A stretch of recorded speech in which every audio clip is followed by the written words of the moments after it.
Hey everybody, what is going on? I hope you guys are all doing well, and welcome to another tutorial video. In this video, I'll be going over how you can create an email account in cPanel, so let's get right into it. However, before I do, let me quickly explain what cPanel is.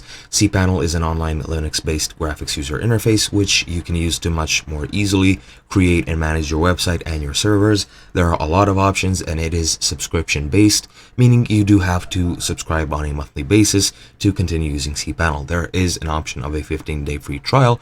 However, that is of course limited and you can not use it forever. But without further ado, let me quickly explain how you can create your own website in a couple of fast and easy steps.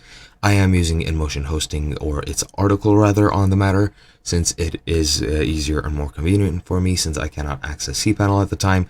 However, just bear with me and everything will be crystal clear.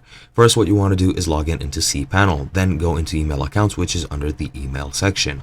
Once you're here, you'll see the email accounts page where a lot of your email accounts, if they already exist, will be located. What you want to do is create another one and just click plus create.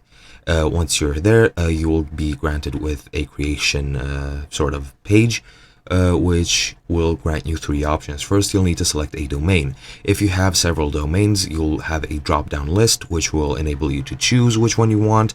However, if you only have one, it'll be set as the default and you don't have to do anything more. Once you've done this, you need to select a username or an email address. Just select or input the username that you want. You do not have to append the domain name. It is appended at the end, as you can see here.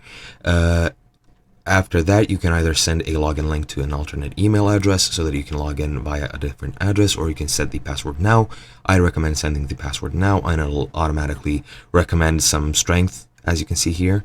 What you can do is edit some other options which are optional. You can limit the storage space or leave it unlimited. You can create automatic folders for plus addressing and a lot of different stuff. However, once you're you can also set a welcome email if you would like, not required. But yeah, once you've done that, just click on the create button and everything should be done. And that's pretty much it. I hope you guys enjoyed, and I'll be seeing you next time.